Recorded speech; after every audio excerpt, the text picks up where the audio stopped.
Enggak, silakan. Biar ada Aku Kristen aja, lebih aku banyak. aja yang turun, aku aja yang di bawah. Enggak Aku apa-apa, aja yang enggak di apa-apa. bawah. Pak dosen jangan turun, jangan turun, Siap, jangan turun. siap Bang, makasih. Oke. Dinda Felix masih sudah puasa hari ini, Dinda?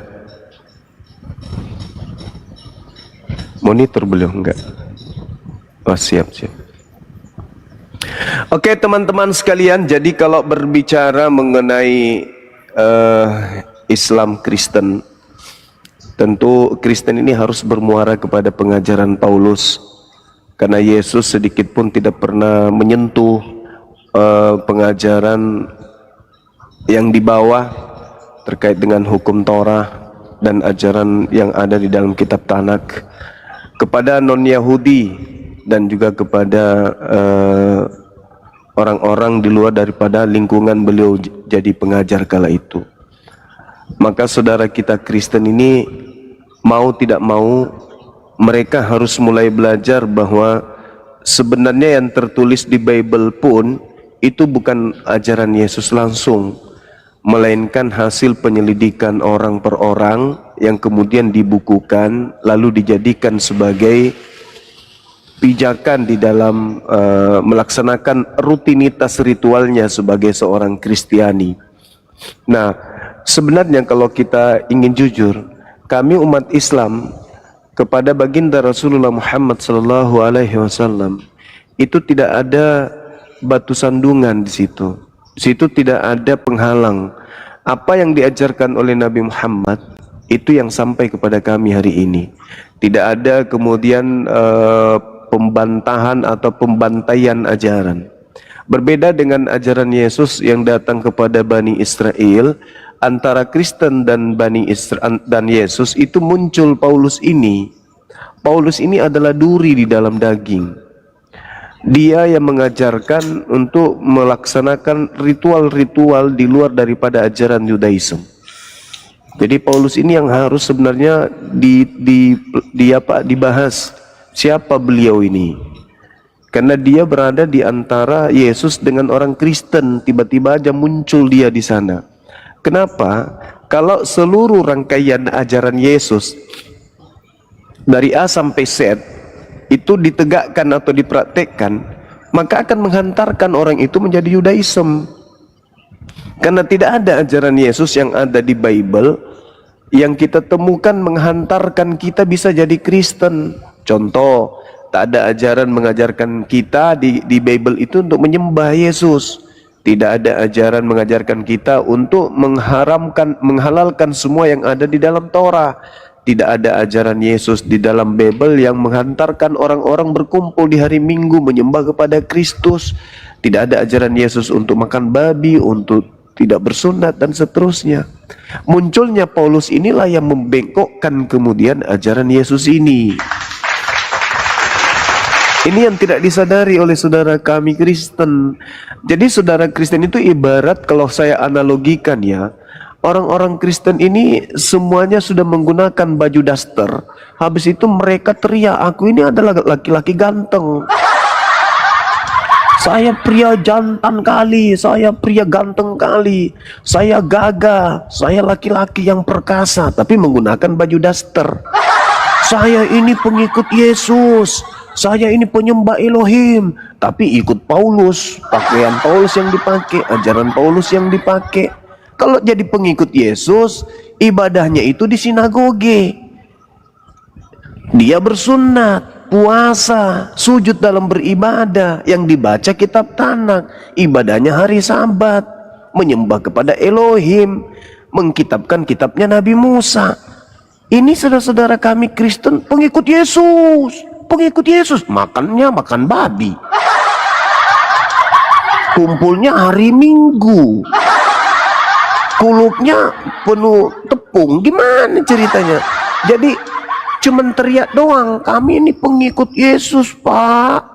Begitu diperiksa kulupnya, ada sagu di dalam.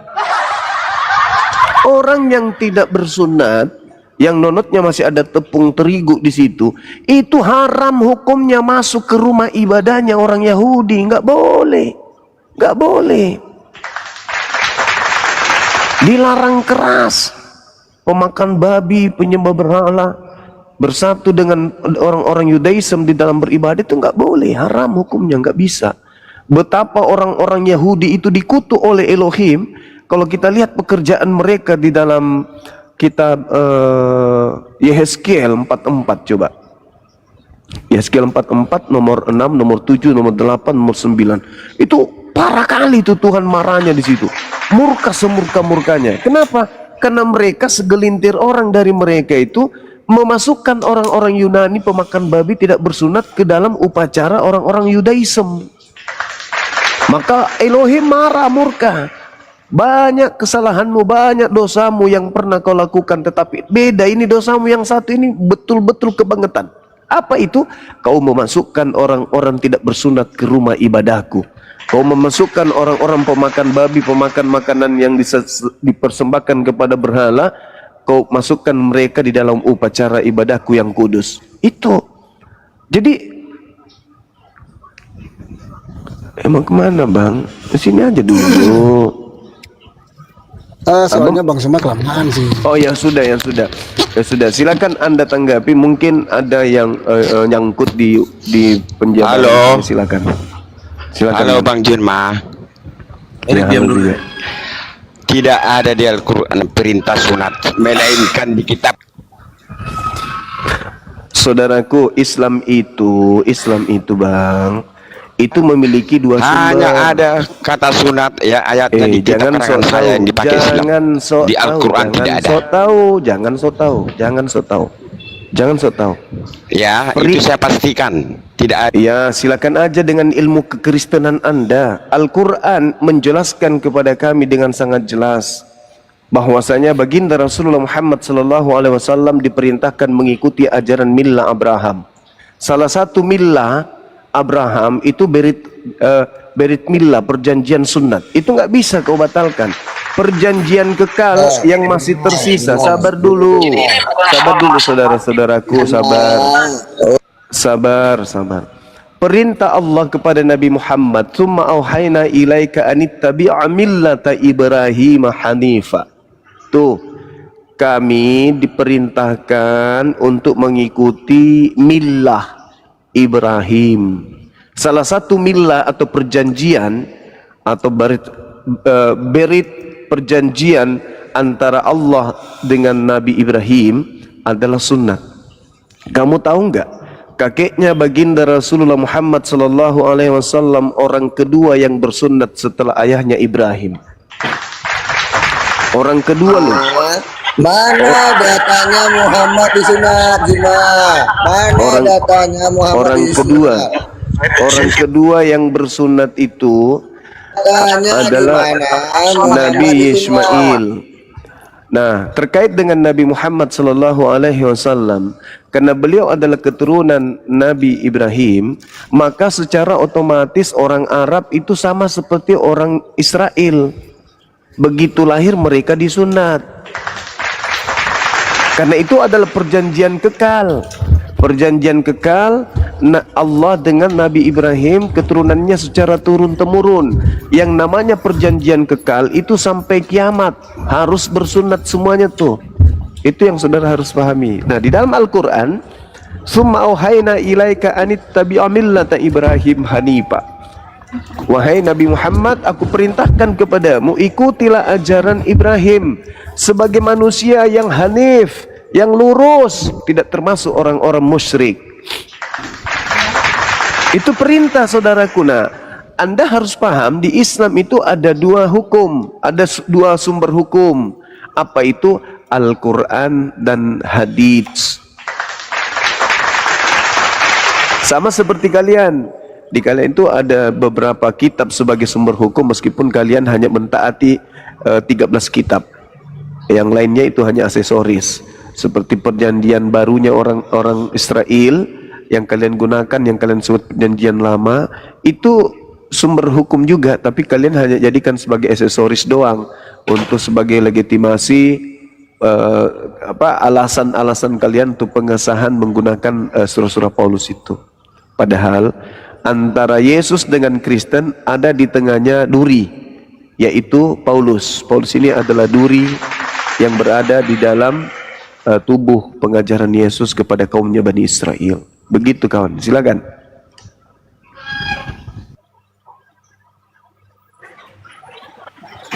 Ya, selamat siang. Akan bang. Ya, Yang semangat dong, beritakan. Kau kan mau memberitakan, masa lemas begitu? Semangat, semangat, semangat. ini diskusinya apa? Judulnya Itu ada. tanya Bang Juma mau tema apa gitu. Kau aja mau tema apa sama Bang Juma nggak apa-apanya. Apapun tema digasak sama Bang Juma, gas. Ya, betul itu. Sang pembinasa keji. Apakah itu Nabi Muhammad atau Paulus? Nabi Muhammad kemudian yang memproklamirkan ajaran menyembah kepada Allah Subhanahu wa taala. Paulus yang memproklamirkan menyembah kepada Kristus Yesus. Silakan, siapa pembinasa keji menurut Yesus? Kan Yesus dulu tuh, baru Paulus, baru Nabi Muhammad. Berarti patokan kita Yesus. Pembinasa keji menurut Yesus itu siapa? Kalau Paulus, Kristen tutup buku. Kalau Islam, kalau Nabi Muhammad, Islam yang tutup buku gitu. Silakan.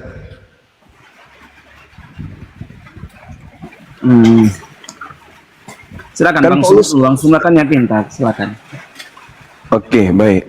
Jadi gini abangku, ketika Yesus itu duduk di Bukit Zaitun, murid-muridnya datang tuh kepada dia.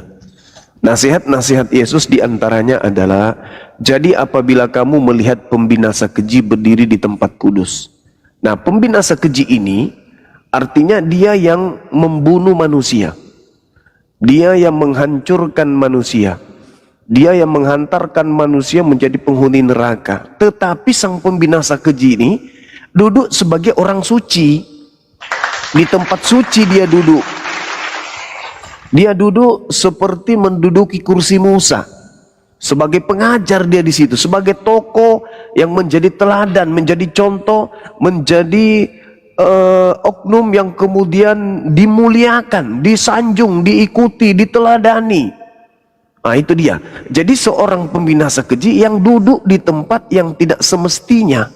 Tetapi karena dia duduk di tempat yang tinggi, tempat suci seperti pengajar, seperti nabi, seperti rasul, maka dia mengajak orang-orang lain untuk tunduk kepada aturannya, di mana aturannya itu justru menghantarkan kepada kebinasaan.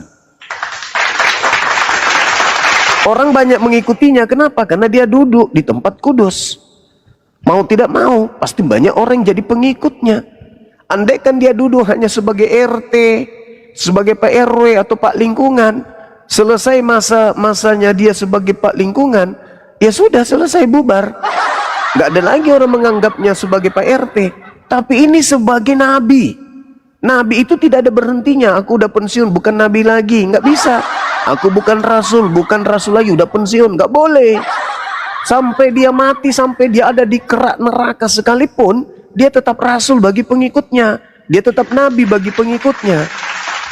Maka kudu wajib kita temukan siapa pembinasa keji yang duduk di tempat kudus ini. Apakah Nabi Musa? Apakah Nabi Harun? Apakah Nabi Yakub? Apakah Nabi Ibrahim? Apakah Nabi Isa? Apakah Paulus? Apakah Nabi Muhammad? Nah itu, makanya kita kaji itu abangku. Sederhana kok ini. Kalau saudara Kristen melepaskan dogma dan doktrin, saya yakin sekali dia bisa sampai kepada poin kebenaran. Silakan. Ya, kalau disematkan pembinasa keji itu kepada Paulus, tentunya saya pikir sangat jauh. Kenapa? Paulus sendiri pun rela teraniaya, rela dipenjarakan, rela mati di Yerusalem. Dia tidak membalas, dia tidak mengangkat pedang, dia tidak membunuh, dan dia mengajarkan pengajaran yang diajarkan oleh Yesus. Misalnya dikatakan bahwa karena Paulus sehingga Kristen menyembah Yesus. Yesus pun berkata di dalam firman Tuhan, akulah jalan, kebenaran, dan hidup. Saya yakin kita tahu bersama kalau namanya kebenaran itu adalah Sang Allah. Tetapi Yesus berkata dia adalah kebenaran. Bukan pembawa benar, tapi kebenaran. dia sang benar itu. Seharusnya sang benar itu hanya Tuhan, tapi Yesus berani berkata dia adalah sang benar itu. Bahkan bukan hanya sampai kepada sang benar, dia katakan akulah sang hidup. Jadi kalau bicara tentang kehidupan, sang hidup itu harusnya sang Bapa, tapi Yesus berkata saya sang hidup. Dan tidak ada sang hidup lain, hanya Yesus. Karena menyatakan bahwa dia satu dengan Bapa. Yohanes 10:30. Jadi dalam penjelasan menyembah kepada Tuhan, karena Paulus tahu bahwa Yesus adalah kebenaran. Waalaikumsalam. Paulus adalah sang hidup itu. Bukan Paulus maksud saya, Yesus adalah kebenaran, Yesus adalah sang hidup itu. Sehingga Paulus mengetahui bahwa Yesus adalah kebenaran dan sang hidup itu. Jadi pada saat dikatakan sang durhaka itu, ya mereka yang mengangkat pedang, membunuh. Paulus tidak melakukan itu.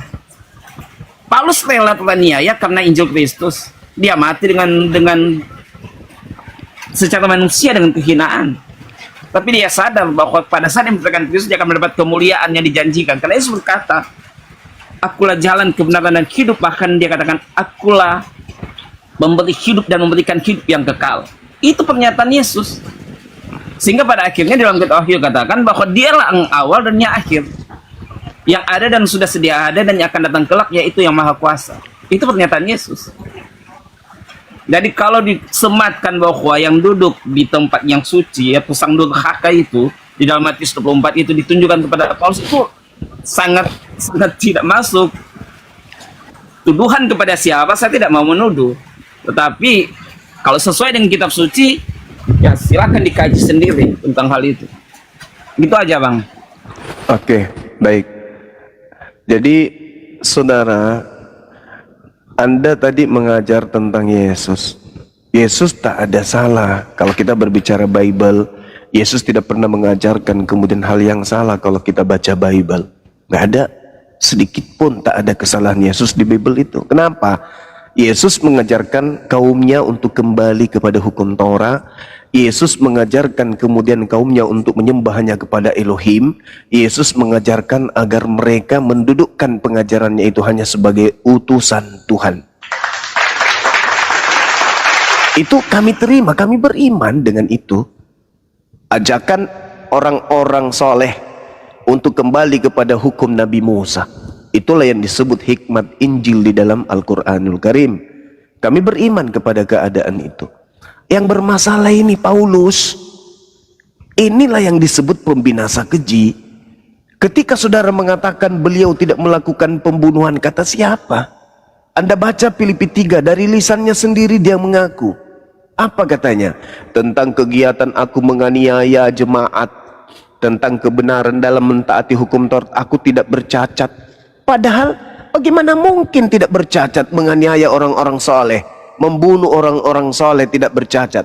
Lalu kemudian dikatakan di Kisah Para Rasul, sementara itu berkobar-kobar hati Saulus untuk mengancam dan membunuh murid-murid Tuhan.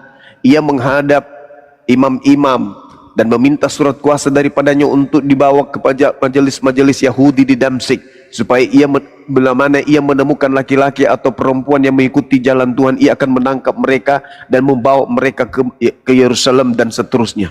Ini pembinasa keji ini. Tapi itu belum seberapa itu.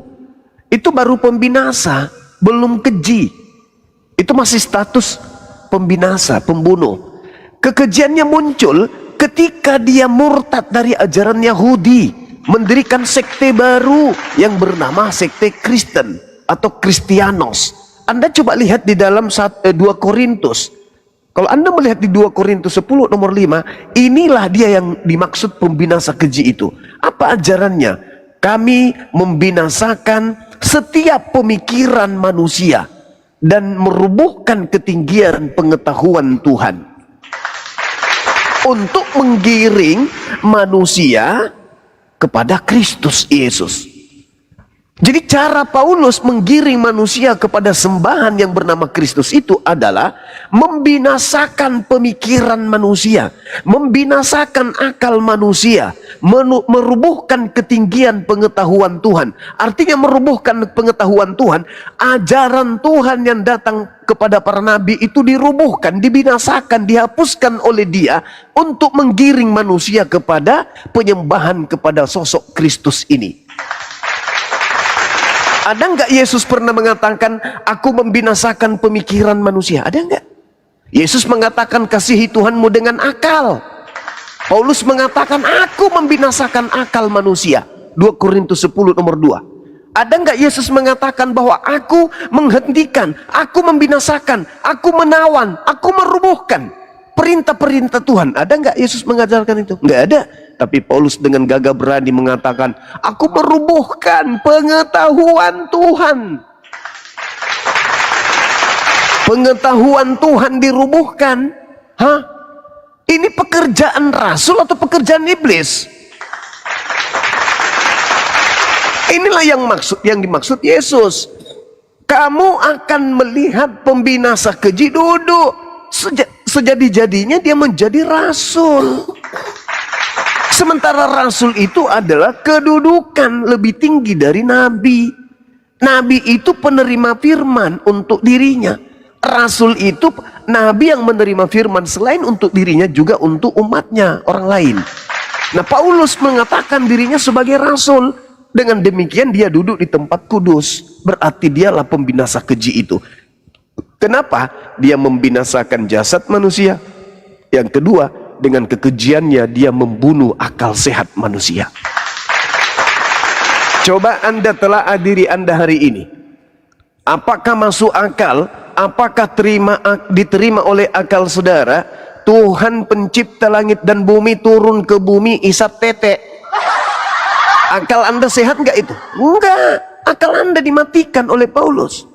Apakah masuk akal Anda Tuhan pencipta langit dan bumi yang begitu dahsyat menghancurkan Sodom Gomora, menenggelamkan Nuh, bahtera Nuh menjadi bukti sampai hari ini masih ada. Fir'aun menjadi bukti sampai hari ini masih ada.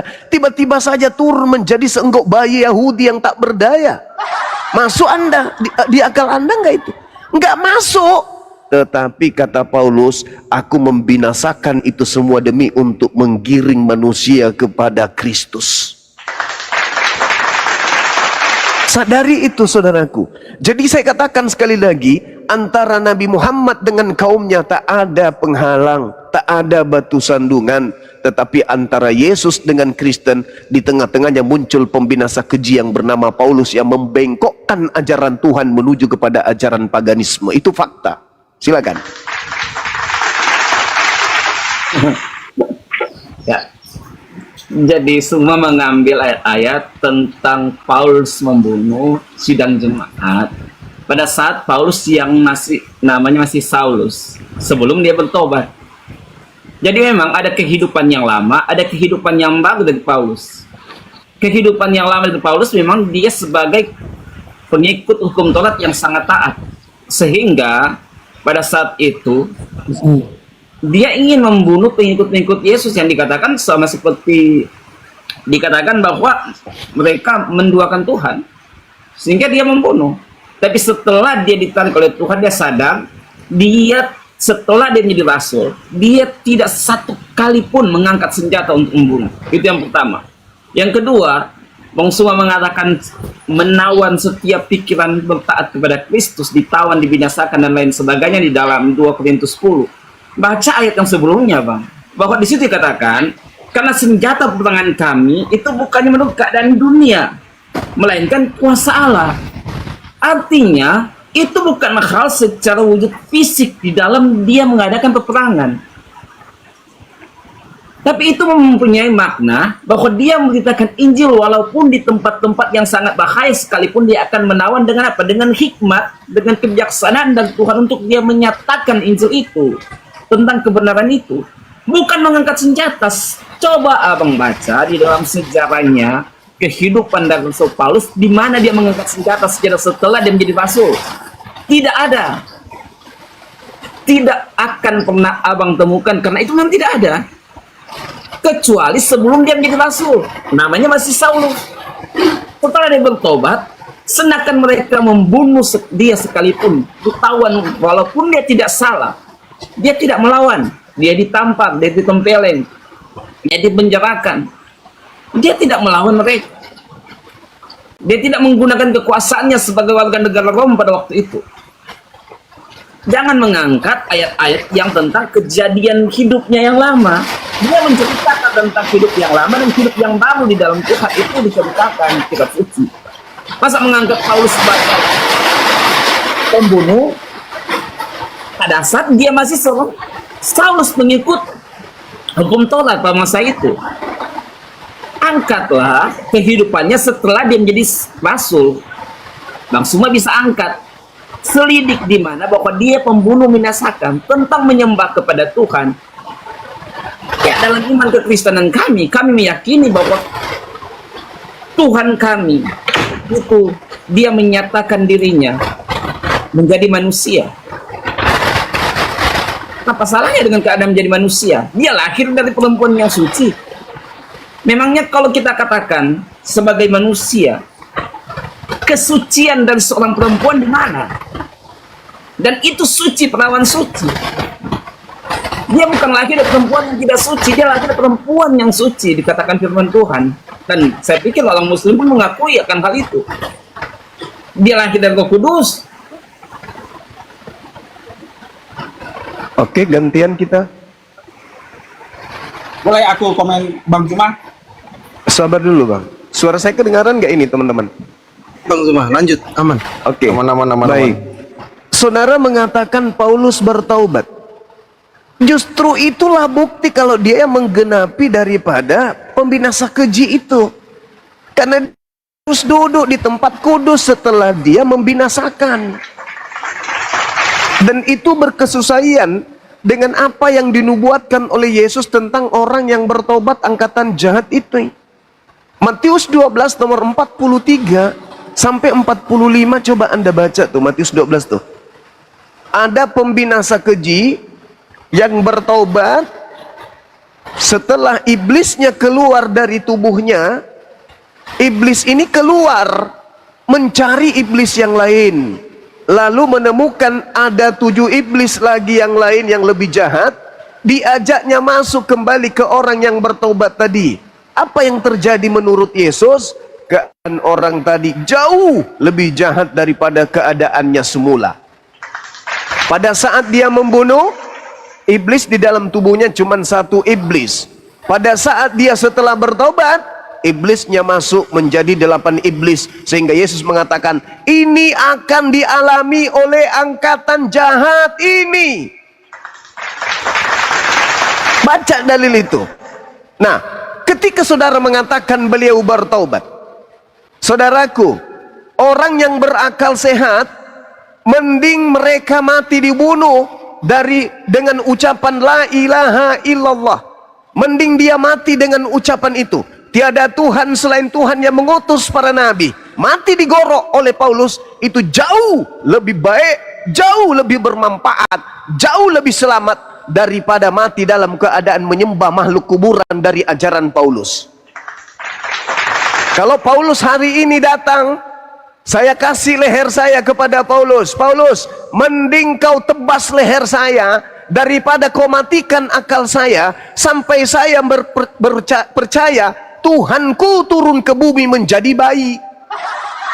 Paulus, mending kau tebas leherku sekarang sebelum kau doktrin saya, sebelum kau sesatkan saya beriman kepada penciptaku turun menjadi manusia.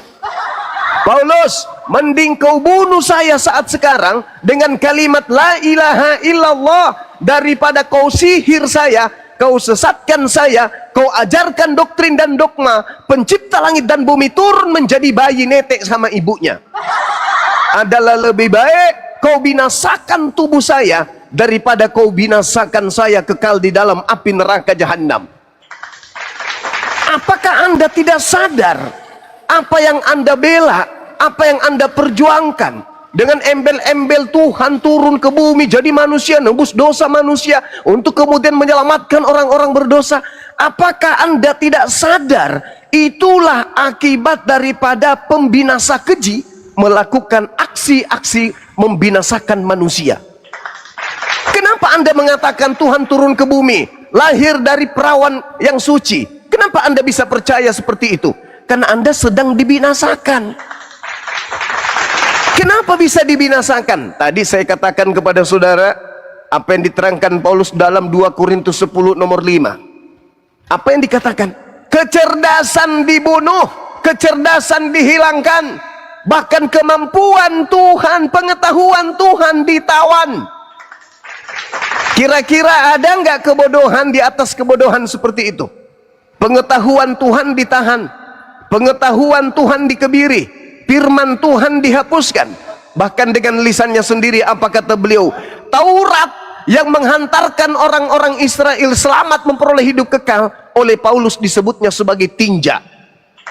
Ini masuk akal nggak? Nggak masuk akal lagi bagi mereka yang sudah mati akal. Kenapa? Karena Paulus mengatakan kami mematahkan pengetahuan, kecerdasan manusia. Untuk apa kau matikan akal manusia, wahai Paulus? Supaya aku mampu menggiring mereka kepada Kristus Yesus. Inilah yang kalian alami sekarang. Kalian tahu tak ada perintah menyembah Yesus. Kenapa kalian bisa digiring ke sana? Kalian tahu Yesus ibadahnya hari Sabtu. Kenapa kalian bisa digiring ke hari Minggu? Kamu tahu sunat itu perjanjian kekal Tuhan. Kenapa kalian tidak bersunat? Kalian tahu haramnya babi itu adalah perintah Tuhan. Tapi kenapa kalian berpesta dengan babi? Karena pembinasa keji telah membinasakan akal sehat. Bahkan firman Tuhan pun dihujatnya. Boleh aku komen Bang Juma? Ya. Jadi saudaraku, saya katakan kepada sedikit lagi. Saya katakan kepada saudara bahwasanya pembinasa keji itu tidak lain dan tidak bukan adalah Paulus, sehingga hari ini kamu menemukan diri saudara agak lain daripada saudara-saudara kita dari Bani Israel. Silakan. Saya jawab ya langsung ya. Sabar Bang. Ini karena nanti mereka katakan saya nggak mampu jawab. Nanti gantian. Jadi pernyataan Bang Suma bahwa seolah-olah untuk menyembah Yesus itu adalah perintah dari Paulus, sehingga kami pengikut Paulus. Padahal sangat jelas dalam firman Tuhan. Di awal diskusi saya sudah jelaskan di awal bahwa Yesus itu adalah jalan, kebenaran, dan hidup. Dan sang kebenaran saya sudah katakan pasti, sang kebenaran dalam iman abang pun itu sang kebenaran hanya Allah. Sang hidup itu hanya Allah di dalam pandangan iman abang. Dan Yesus mengakui bahwa dialah sang hidup dan sang kebenaran, bahkan sang hidup itu. Yang kedua, hal-hal yang menyatakan tentang ketuhanan Yesus. Yesus berkata malaikat itu adalah miliknya. Yang ketiga, bahwa dia berkata dia berkuasa mengampuni. Yang keempat, dia berkata bahwa segala kuasa baik di langit dan di bumi adalah miliknya. Yang kelima, dia berkata bahwa ada kemuliaan di hadirat Bapa yang sudah ada sebelum ada dunia ini ada pada Yesus. Yang keenam, bahwa dia katakan bahwa dia adalah jalan kebenaran. Akulah kebangkitan dan hidup. Dia adalah kebangkitan hidup. Bahkan dikatakan lagi yang berapa tadi, bahwa dia akan menyediakan tempat di surga. Bahkan dia akan membawa setiap pengikutnya untuk masuk ke surga. Dan dikatakan bahwa dia adalah awal dan yang akhir. Kalau awalnya akhir itu bicara tentang kekuasaan keilahian. Jadi pernyataan tentang kenapa Kristen menyembah Yesus itu sudah sangat jelas. Penyembahan yang dikerjakan baik oleh orang buta yang disembuhkan oleh Yesus, baik oleh Thomas, baik oleh Filipus, itu tidak ditolak oleh Yesus. Penyembahan rasul-rasul, penyembahan orang yang disembuhkan oleh Yesus, itu tidak ditolak oleh Yesus. Tapi memang pada saat itu ada batasan-batasannya. untuk menyatakan tentang keilahian Yesus. Orang Yahudi tahu pada saat dia berkata sebelum Abraham ada aku sudah ada, itu penghujatan di pandangan Yahudi. Pada saat dia berkata aku dan Bapa satu di Yohanes 10:30, mereka melontari dia dengan batu. Sehingga mereka berkata bukan karena perbuatan baik kami mau lontari engkau dengan batu, tapi karena engkau seorang manusia menyamakan dirimu dengan Allah. Jadi banyak hal yang menyatakan bahwa Yesus itu Allah yang menjadi manusia. Keterangannya dalam Yohanes 1, firman menjadi manusia. Kalau akal abang tidak nyampe, tidak mau menerimanya, itu hak abang. Tapi dalam penjelasan kitab suci kami sangat jelas dan sangat lengkap menjelaskan tentang kebenaran itu. Dan itu tidak bisa dibantah. Bang Suma nggak mampu bantah. Bang Suma akan lari kemana-mana dengan ayat yang Bang Suma angkat. Bahkan Bang Suma kembali mengatakan di dalam 2 Korintus 10. Saya buka ayatnya ini. Ayatnya 2 Korintus 10 ayat 10. Ini ayatnya. Bahwa karena senjata peperangan kami itu bukannya menurut keadaan dunia. Jadi bukan senjata-senjata dunia yang dimaksud. Bukan senjata menurut keadaan dunia, melainkan kuasa Allah akan merobohkan kota yang teguh-teguh. Ini bukan bicara tentang peperangan dengan senjata-senjata, menjatuhkan segala bicara orang dan segala perkara yang melawan marifat Allah. Jadi menjatuhkan bicara yang melawan marifat, bukan menjatuhkan marifat atau kepandaian Allah. Semua keliru memutarbalikkan ayat-ayat ini. Dan kami menawan tiap-tiap pikiran bertaat kepada Kristus. Dengan apa? Dengan kuasa Allah, bukan dengan peperangan dan senjata. Jangan membelokkan pengertian-pengertian kitab suci kami, Bang. Ini ayatnya jelas. Bukan pengertian secara dalam pengertian Bang Suma bahwa itu peperangan. Itu pembunuhan karakter, itu pembunuhan pikiran. Tidak demikian. Tapi ada maksud-maksud yang mungkin Bang Suma sudah ngerti, tapi Bang Suma belokkan artinya. Ini karena senjata peperangan kami bukannya menurut keadaan dunia. Udah jelas itu, nggak usah diulang lagi. Ya itu aja, makasih. Oke, baik. Saudara, sekali lagi, jangan kamu menyanjung Yesus di hadapanku. Yesus itu sudah betul. Kesaksian Yesus, dia ini mengajak Bani Israel menyembah kepada Elohim. Kesaksiannya dia hanya rasul. Dia mengatakan apa? Jikalau aku bersaksi tentang diriku sendiri, kesaksianku itu tidaklah betul.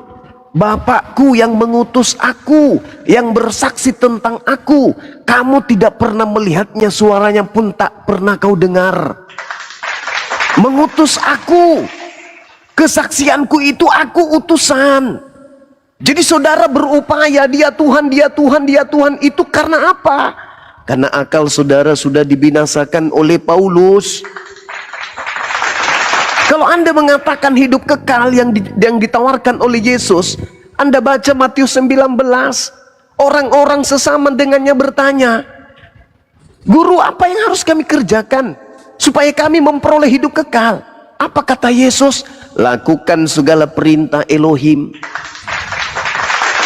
Ada perintah Elohim menyembah Yesus rupanya. Hah? Ada perintah Yesus supaya kita merasulkan Paulus rupanya. Perintah Bapa untuk merasulkan Paulus. Ada gitu kitab Tanak bercerita Paulus. Ada ketika itu diceritakan kemudian bahwa Elohim mengajarkan kita percaya kepada kitab Roma, Galatia, Filipi dan seterusnya, ada gitu. Saudaraku, Yesus hanya menjadikan ajaran Musa sebagai kiblat. Ketika Yesus berkata-kata, kata beliau, aku tidak berkata-kata dari diriku sendiri. Apa yang aku katakan adalah apa yang diperintahkan Bapa untuk aku katakan dan aku sampaikan. Selesai. Mukjizat yang aku lakukan adalah mukjizat yang aku lakukan sehari ini. Itulah yang bersaksi tentang aku bahwa Bapa yang telah mengutus aku. Selesai. Jadi mulai Yesus lahir sampai Yesus terangkat meninggalkan bumi, seluruhnya itu hanya aspek kemanusiaan. Tak ada aspek malaikat pada dirinya, tak ada aspek roh jahat pada dirinya, tak ada aspek binatang pada dirinya, tidak ada aspek yang lain pada dirinya selain aspek manusia, rasul, utusan Tuhan. Dari mana aspek ketuhanan ini muncul, dinobatkan, disandarkan, ditempelkan kepada Yesus? Dari sang pembinasa keji. Paulus. Tak ada ajaran. Hari ini Anda mengurai apa ajaran Yesus yang menyebabkan dia menjadi Tuhan? Tak ada. Kalau Anda baca Roma 14 nomor 9, ternyata penyebab Yesus jadi Tuhan karena dia keluar dari kubur. Baca itu dalil. Baca itu dalil. Baca khotbah Petrus kisah para rasul 2 nomor 36. Rupa-rupanya untuk menjadi Tuhan, Yesus kudu harus disalib dulu. Rupa-rupanya untuk menjadi Tuhan, Yesus harus dikubur dulu. Untuk jadi Tuhan, kudu dia keluar dari kubur dulu. Ini ajaran siapa? Ajaran sang pembinasa keji. Gampang kok untuk paham itu. Sederhana kok untuk memahami itu. Jadi ketika saudara membawa pengajaran Yesus, tak ada secuil pun, satu butir debu pun yang bisa menjadikan Yesus manusia ini menjadi Tuhan. Tak ada. Tak ada. Apa? Jalan di atas air, dia berjalan sebagai manusia. Membangkitkan orang mati, dia membangkitkan sebagai manusia. Apalagi? Dia berkata-kata, dosamu telah kuampuni, dia berkata-kata sebagai manusia. Lalu apa yang bukan manusia pada Yesus? Tak ada. Yang bukan manusia pada Yesus hanyalah doktrin dogma sang pembinasa keji yang mematikan akal sehat. Anda kemudian memprotes pernyataan-pernyataan dalil yang saya bacakan. Anda melakukan pendekatan bahasa Indonesia, saya melakukan pendekatan original teksnya. Kenapa? Paulus ketika menulis surat, dia menulis surat kepada orang-orang yang menggunakan bahasa Yunani, bukan menggunakan bahasa Indonesia. Berarti untuk menggali rasa bahasa yang digunakan Paulus, kudu harus masuk ke original teks daripada data tersebut. Kalau Anda melihat dari 1 Korintus 1 nomor 19, itu Paulus sedang mencoba untuk mengutip Yesaya 29 nomor 14. Tapi sayangnya Paulus ketika andai saja dia berhadapan denganku, aku akan mengatakan kepada Paulus, bro, abangku Paulus, ente salah kutip dalil. 1 Korintus 1:19, karena tertulis, aku akan menghilangkan apa? Kecerdasan. Kecerdasan siapa? Orang-orang terpelajar. Dan kemampuan berpikir cerdas akan kulenyapkan. Dia mengutip Yesaya 29 nomor 14, tapi salah kutip. Berpura-pura sembunyi di balik kitab Yesaya, padahal itu doktrin dia sendiri. Aku akan menghilangkan kecerdasan orang-orang terpelajar. Semakin orang belajar teologi, kalau Anda mendudukkan kemudian agama Kristen sebagai rujukannya, semakin belajar teologi, semakin bahlul, semakin jauh dari kebenaran, semakin jauh dari kecerdasan, semakin jauh dari ilmu pengetahuan, semakin jauh dari logika sehat. Dan kata Paulus, kemampuan berpikir cerdas akan kulenyapkan. Apakah ini bukan pembinasa nih? Ketika manusia akal sehatnya dioperasi, diobo-obo akalnya, dicabut akalnya, maka manusia itu akan hidup seperti kerah. Akal dimatikan, manusia itu seperti monyet. Tapi semonyet-monyetnya monyet, tidak ada monyet yang menyembah sesamanya monyet. Ini manusia, akalnya dibinasakan, maka jatuh kepada kondisi mereka menyembah kepada sesamanya makhluk. Ini yang terjadi, ini fakta. Sehingga kalian yang menjadi korban keteteran. Oh, dia Tuhan pada saat ini, pada saat kapan dia Tuhan? Pada saat kapan? Pada saat dia makan ikan goreng, pada saat dia keluar dari kubur, pada saat dia tidur di atas perahu, pada saat dia netek sama ibunya, pada saat mana dia Tuhan? Oh, pada saat dia melakukan pekerjaan mujizat tanda dahsyat bang semua. Diam.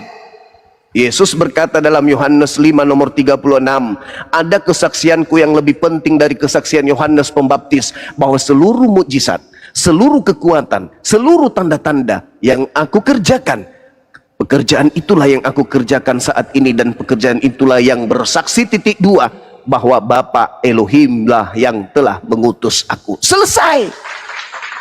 Lalu sisi ketuhanannya dari mana? Dari manusia yang akalnya sudah mati, dibunuh oleh sang pembinasa keji. Sekali lagi saudaraku, saya katakan kepada saudara, andai Paulus datang sekarang ini di depan Bang Suma mengancam golok di leher Bang Suma, apa ku katakan sama beliau? Sekarang juga kau tebas leherku sebelum kau jadikan aku sebagai korbanmu, kau matikan akalku dengan sihirmu. Ingat, ingat, sekali lagi ingat, nih camkan, catat. Paulus pernah diproklamirkan, pernah dikampanyekan, pernah dipromosikan oleh iblis kalau Paulus itu adalah utusan Tuhan yang maha tinggi. Iblis pernah mempromosikan Paulus kalau Paulus ini adalah jalan untuk menyelamatkan manusia kepada hidup yang kekal. Anda baca di Kisah Para Rasul 16 nomor 16 sampai nomor 18. Iblislah yang memproklamirkan Paulus tentang kerasulannya. Dan ingat, ketika Anda membaca 2 Korintus 12 nomor 7, Paulus sendiri yang mengatakan bahwa di dalam tubuhku ada iblis yang kerjanya menggocok aku. Dan kalau lebih jauh lagi Anda memandang Bible, surah-surah Paulus khususnya, Anda baca Roma 7, Anda akan tamat bahwa pada diri Paulus itu ada 2 pekerjaan. Yang pertama pekerjaan Tuhan, yang kedua adalah pekerjaan iblis. Dan Paulus menundukkan pekerjaan-pekerjaan iblis itu sebagai skala prioritas dalam mengajarkan agama Kristen. Anda boleh baca. Buka Roma 7 sekarang. Kita semua yang menjadi saksi di sini, ternyata Paulus lebih tunduk kepada ajaran iblis daripada tunduk kepada ajaran Tuhan. Saya bisa buktikan datanya. Nah, inilah yang kalian ikuti hari ini. Makanya ketika Paulus mengajarkan makan babi, Paulus tak makan babi. Ketika Paulus mengajarkan jangan bersunat, Paulus tetap aja bersunat. Paulus mengajarkan kemudian meninggalkan sabat, beliau tetap aja sabat. Ketika Paulus mengajarkan kemudian untuk jangan makan, silakan makan babi, Paulus tidak makan babi.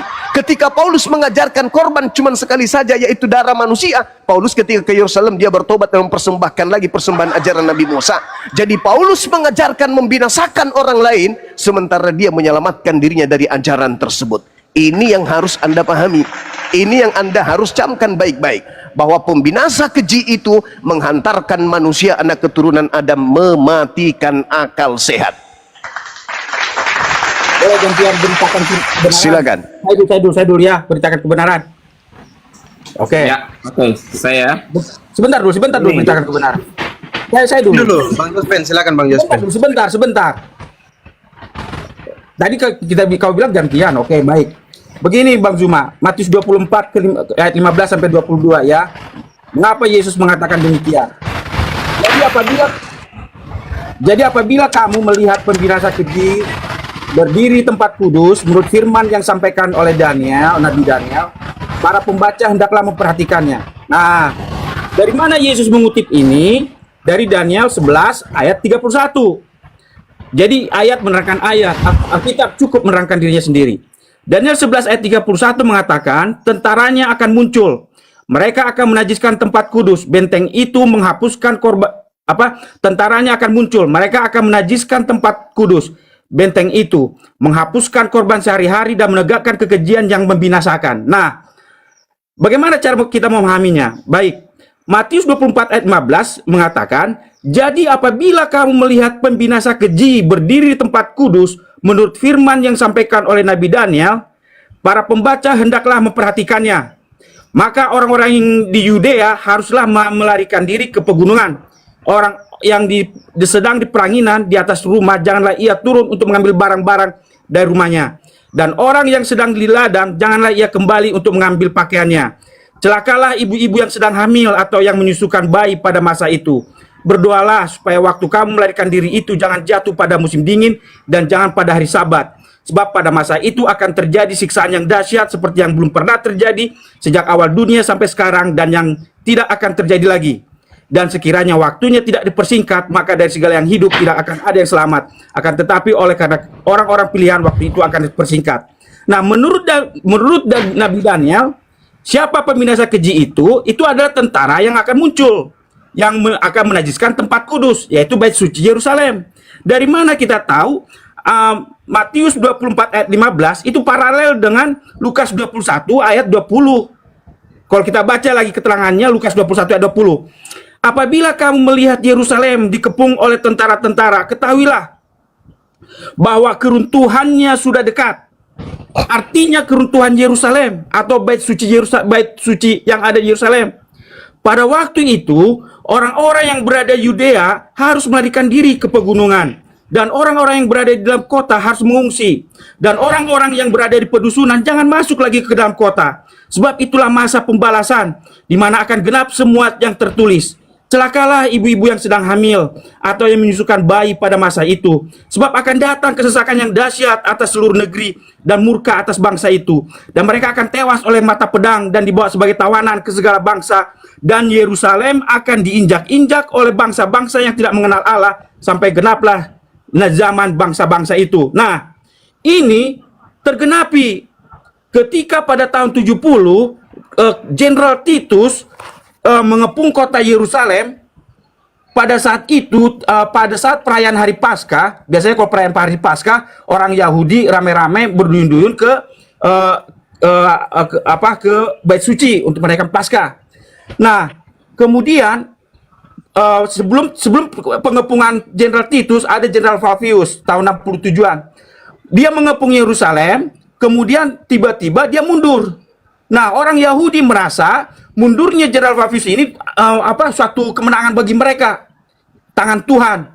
Nah, ketika orang Kristen melihat bahwa Yerusalem sudah dikepung oleh Jenderal Flavius, kemudian tiba-tiba mundur, mereka teringat akan Matius 24 ayat 15 ini.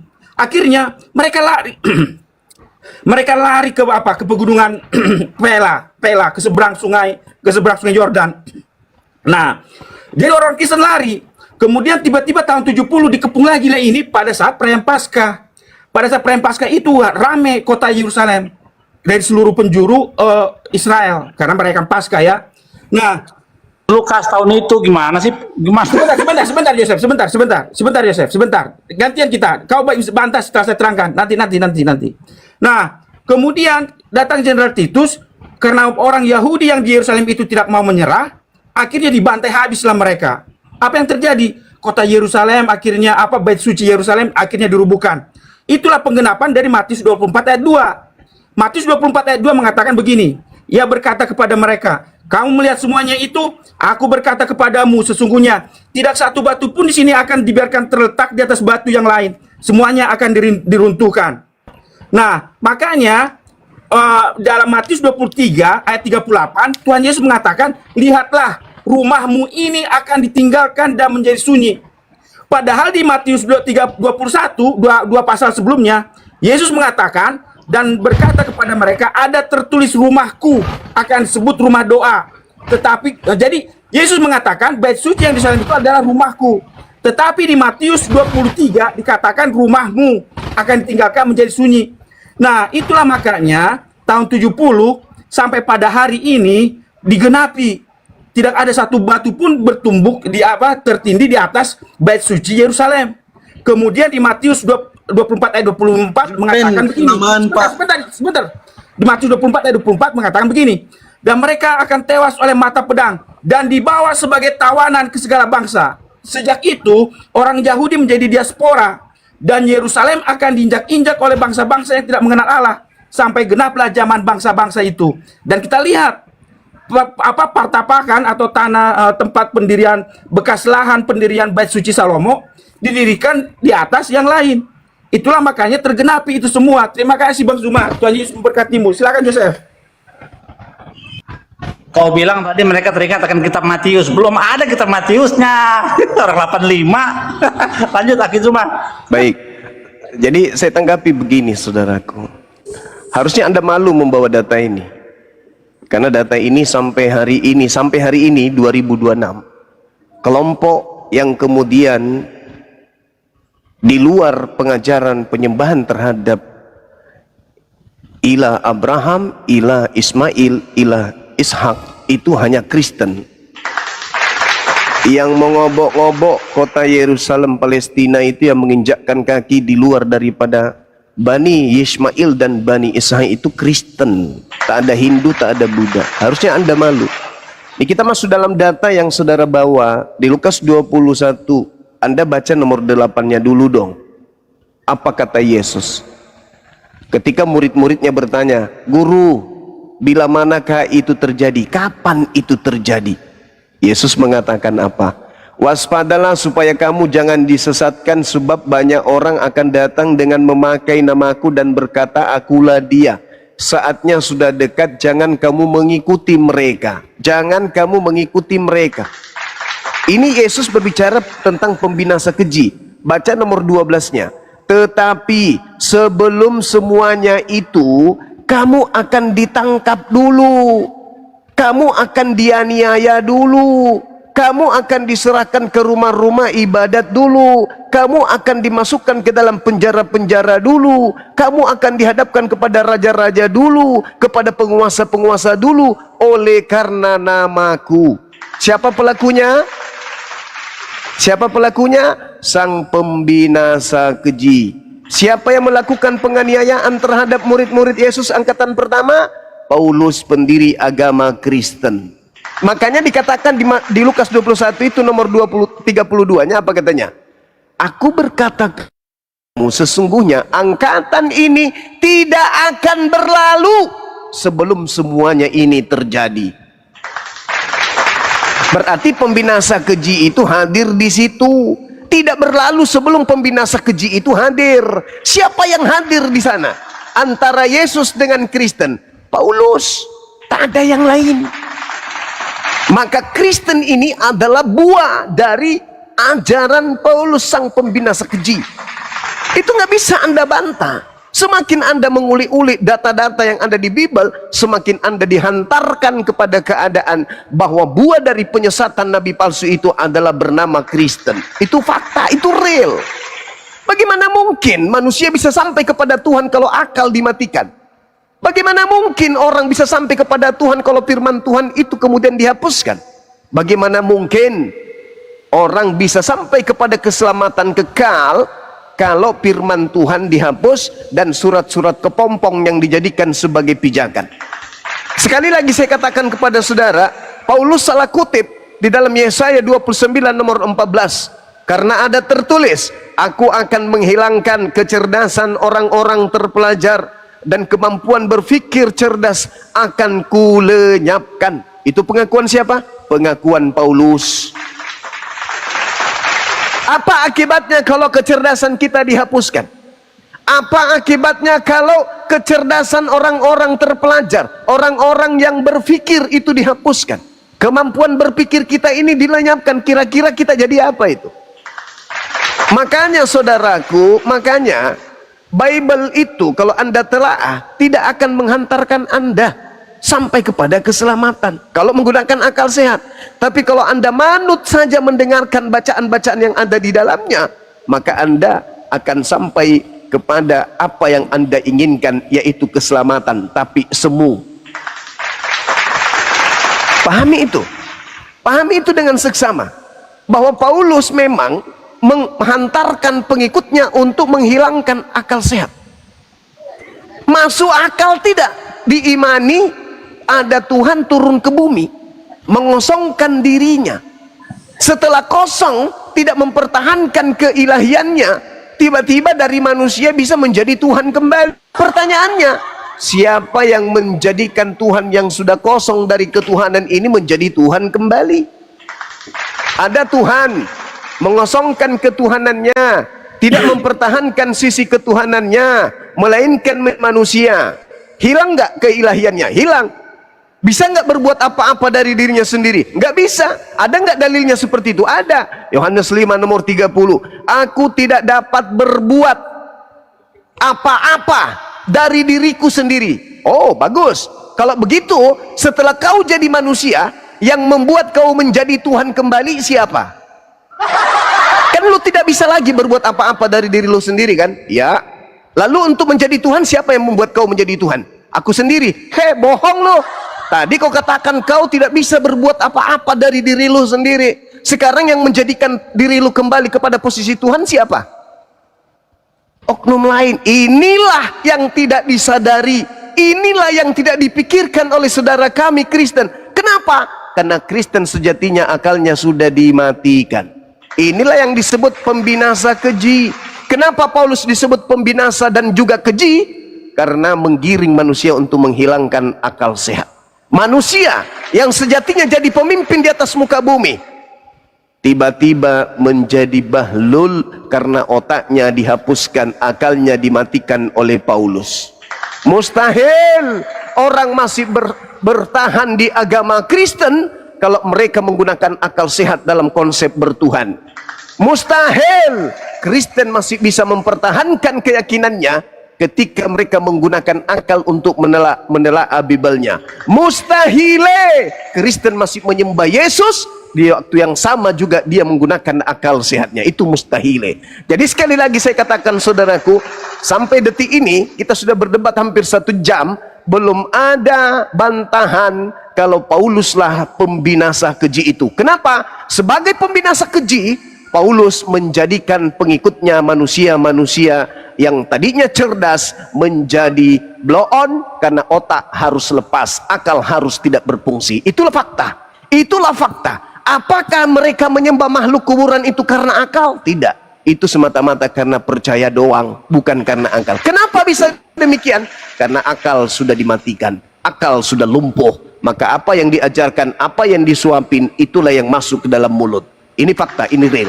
Hari ini kami menemukan Kristen menyembah orang yang keluar dari kubur, bukan karena orang Kristen itu bodoh, enggak, tapi karena akalnya sudah ditawan oleh sang pembinasa keji. Demikian, saya izin ibadah dulu. Oke, baik. Diambil Baik, alih saya dulu oleh tangkapin, Bang teman-teman. Zuma. Silakan. Bang Zuma. Closing. Bang Zuma, gimana saya tangkapin? Sabar, woi. Bang Zuma, gimana saya tangkapin? Saya dulu tanggapi. Sebentar. Saudara yang mau menanggapi baru silakan, nanti saya ibadah dulu 15 Iya, menit, iya, habis iya. itu Iya, kita sebentar, lanjut. sebentar. Silakan. Bang Zuma, saya tunggu ya dengan topik yang sama. Oke, makasih. Siap. Bentar dulu, Pray. Gantian dulu. Sebentar. Terakhir. Closing statement. Karena dia udah closing statement, saya pun closing statement. Nah, konteksnya ini adalah tahun 70 Masehi. Kenapa disebut pembinasa keji? Merujuk pada pasukan Romawi dengan standar atau panji-panji dewa mereka, penyembahan berhala mereka. Dan ketika mereka mengepung kota Yerusalem, mereka mendirikan panji-panjinya itu sebagai tanda bahwa Yerusalem akan ditaklukkan dengan simbol-simbol berhala mereka di sekitar area Yerusalem atau Bait Suci Tuhan. Nah, mengapa Yesus menggunakan ini ketika murid-murid bertanya dalam Matius 24 ayat 1? Saya baca dulu ya. Sesudah itu Yesus keluar dari bait Allah lalu pergi. Maka datanglah murid-muridnya dan menunjuk kepada bangunan-bangunan bait Allah. Ia berkata kepada mereka, "Kamu melihat semuanya itu? Aku berkata kepadamu, sesungguhnya tidak satu batu pun di sini akan dibiarkan terletak di atas batu yang lain. Semuanya akan diruntuhkan." Ketika Yesus duduk di atas bukit Zaitun, datanglah murid-muridnya kepadanya untuk bercakap-cakap sendirian dengan dia. Kata mereka, "Katakanlah kepada kami, kapan itu akan terjadi? Dan apakah tanda kedatanganmu dan tanda kesudahan dunia?" Jadi, dari Matius 24 ayat 3 ini ada 2 pertanyaan murid-murid kepada Yesus. Yang pertama, kapan keruntuhan Yerusalem itu akan terjadi? Karena Yesus mengatakan semuanya akan diruntuhkan di ayat 2. Kemudian di ayat 3 ini, selain murid-murid bertanya tentang keruntuhan Yerusalem dan bait suci Yerusalem, mereka pun bertanya tentang tanda-tanda kedatangan Yesus. Nah, Yesus menggunakan simbol keruntuhan bait suci dengan keruntuhan kota Yerusalem sebagai perlambang bahwa seperti kejatuhan Yerusalem dan seperti keruntuhan bait suci, demikianlah pula keruntuhan dunia ini pada akhir yang akan datang menjelang kedatangan Yesus yang kedua kali. Itulah makanya di dalam Matius 24 Yesus menggunakan menjawab pertanyaan itu, 2 pertanyaan itu, kapan keruntuhan Yerusalem dan kapan tanda kedatangan kesudahan dunia. Yesus menggunakan simbol keruntuhan Yerusalem itu di Matius 24. Kamu akan mendengar deru perang, kemudian bangsa-bangsa akan melawan bangsa-bangsa. Tetapi di ayat 8, akan tetapi semuanya itu barulah permulaan penderitaan menjelang zaman baru. Ayat 9, kemudian karena kamu disiksa. Kemudian ayat 10, banyak orang akan murtad dan saling membenci. Ayat 11, banyak nabi palsu muncul. Ayat 12, kemudian bertambah kedurhakaan. Kemudian ayat 13, ada janji Tuhan. Tetapi orang yang bertahan sampai kesudahannya akan selamat. Dan inilah tanda akhir kesudahan dunia. Di ayat 14. Dan Injil kerajaan ini akan diberitakan seluruh dunia menjadi kesaksian bagi semua bangsa. Sesudah itu barulah tiba kesudahannya. Jadi Yesus menggunakan keruntuhan Yerusalem sebagai tanda bahwa itulah seperti tanda keruntuhan Yerusalem, itulah tanda kedatangannya yang kedua kali. Terima kasih, Tuhan Yesus memberkati. Silakan. Saya kasih kesempatan ke Bang Billy dulu mungkin untuk menanggapi ini. Berbicara keruntuhan Yerusalem ini, Bang Billy. Monitor Bang Billy. Arom sama Sal Pasaribu monitor. Saya mau ibadah juga ini. Jadwal saya dengan Bang Zuma sama. Silakan teman-teman. Ada Ustadz Felix juga nih. Silakan Ustadz. Silakan Ustadz.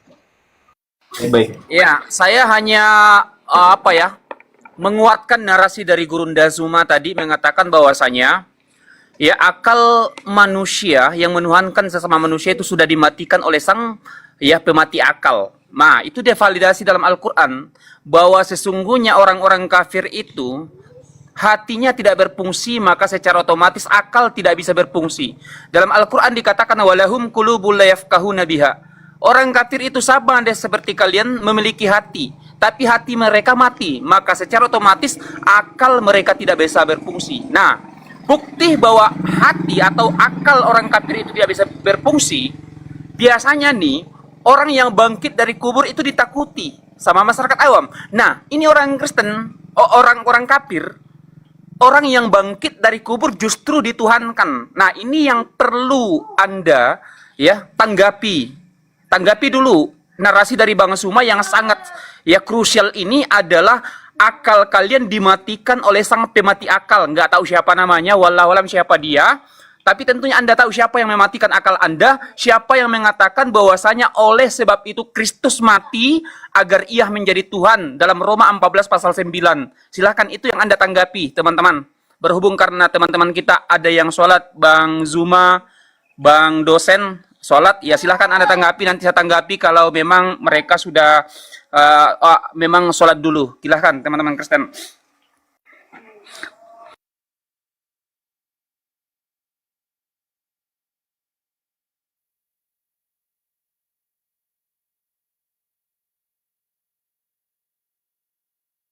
Sebab sudah pernah kami debat ini, ya.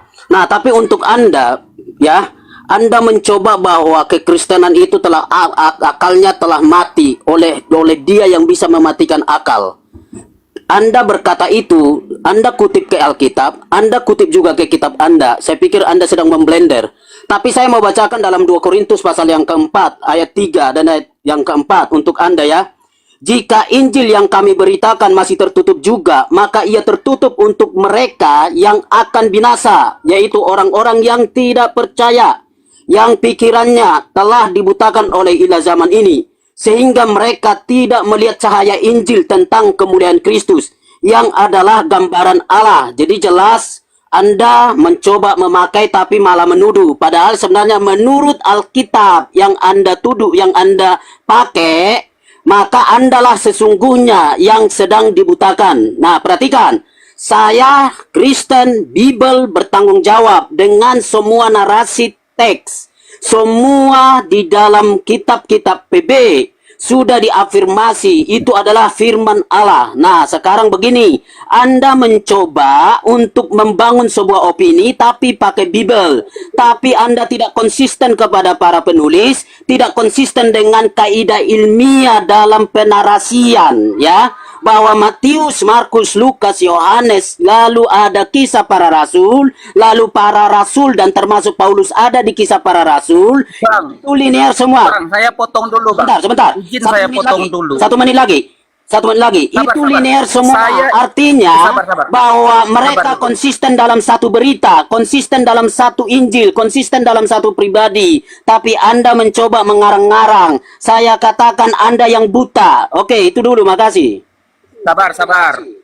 Ya, yang Anda harus tanggapi di sini, saudara Kristen, narasi daripada Bang Zuma tadi bahwasanya akal Anda dimatikan.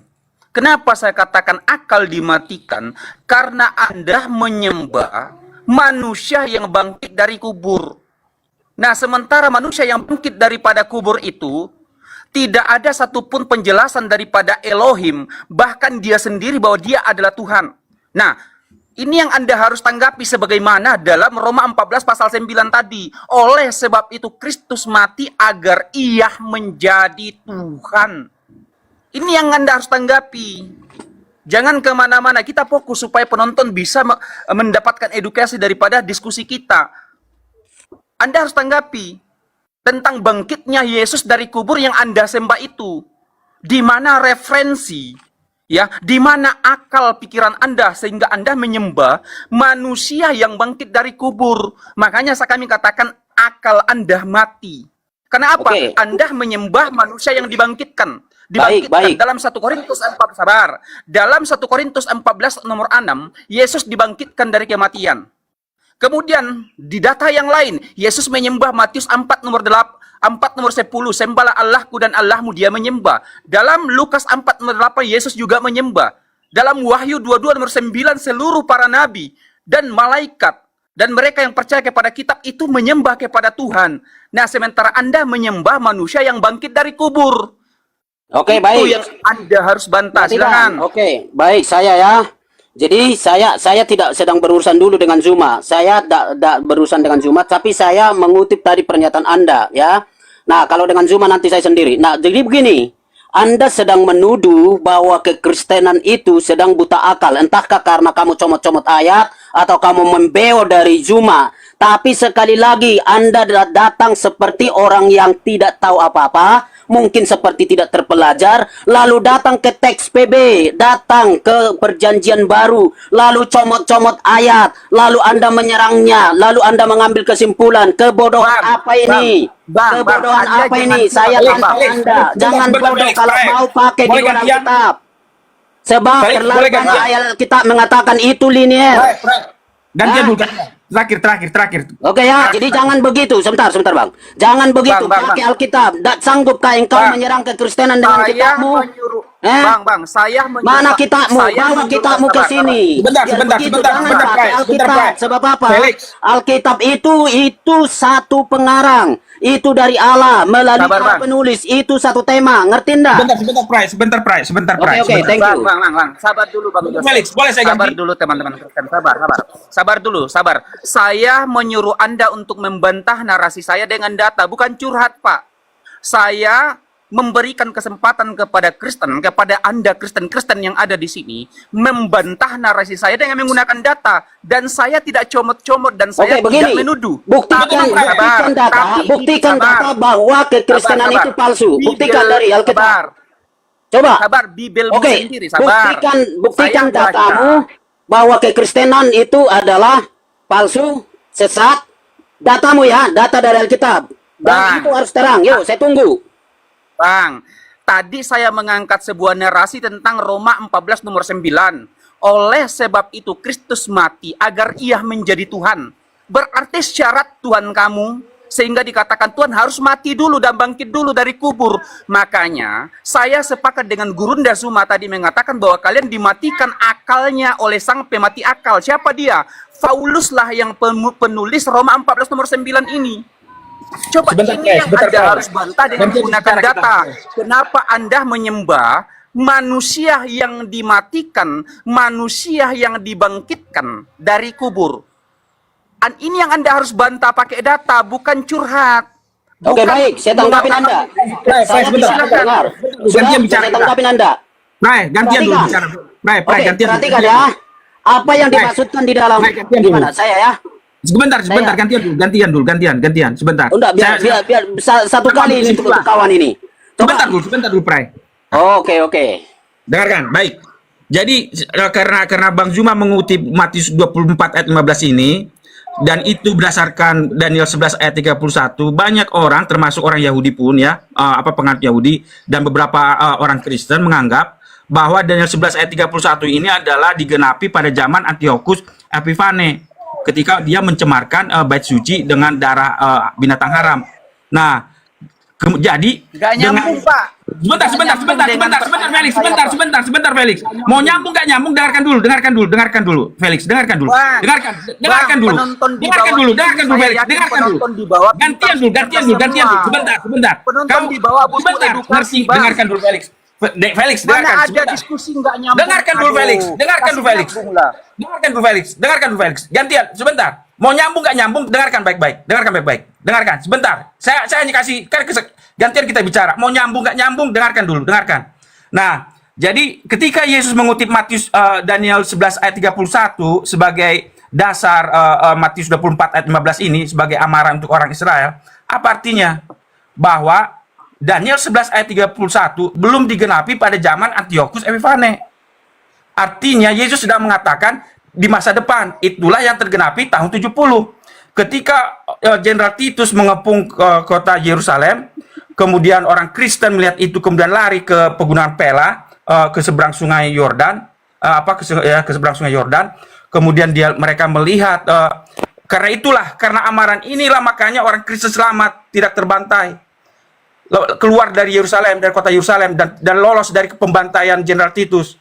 Dan semenjak itu orang-orang Yahudi diaspora ke seluruh dunia, dan sampai hari ini kota Yerusalem dan Bait Suci itu tergenapi oleh Lukas 21 ayat 24. Saya bacakan ayat 24. Dan mereka akan sebentar. Saya potong Bang ya.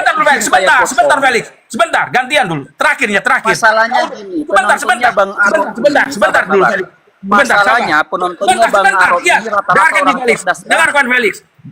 Saya kan lagi menerangkan Matius 24:15.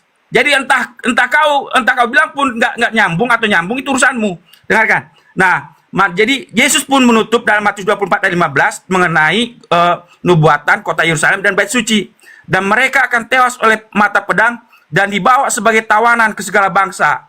Dan Yerusalem akan diinjak-injak oleh bangsa-bangsa yang tidak mengenal Allah sampai genaplah zaman bangsa-bangsa itu. Dan itu tergenapi sekarang.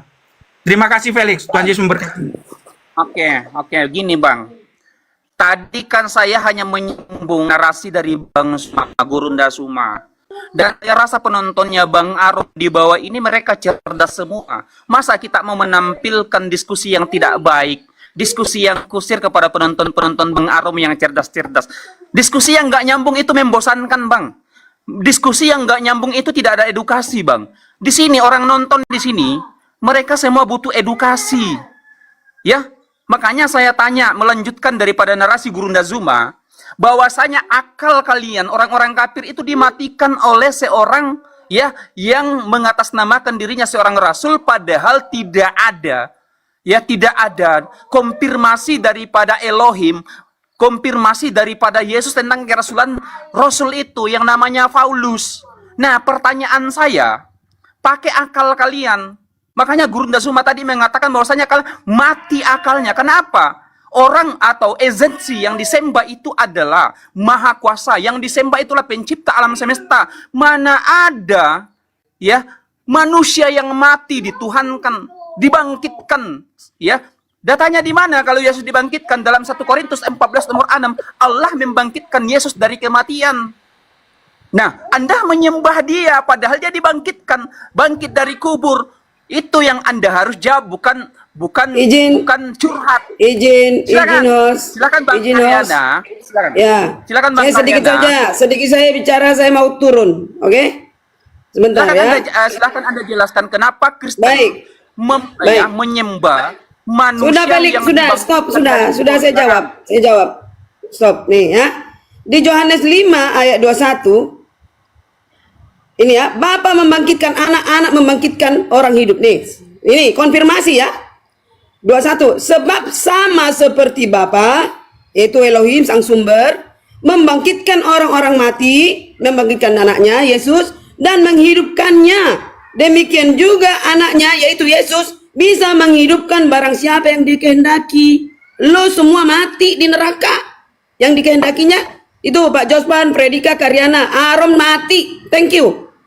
Di neraka Bang Karyana, pertanyaan saya kenapa Kristen orang-orang kafir menyembah manusia yang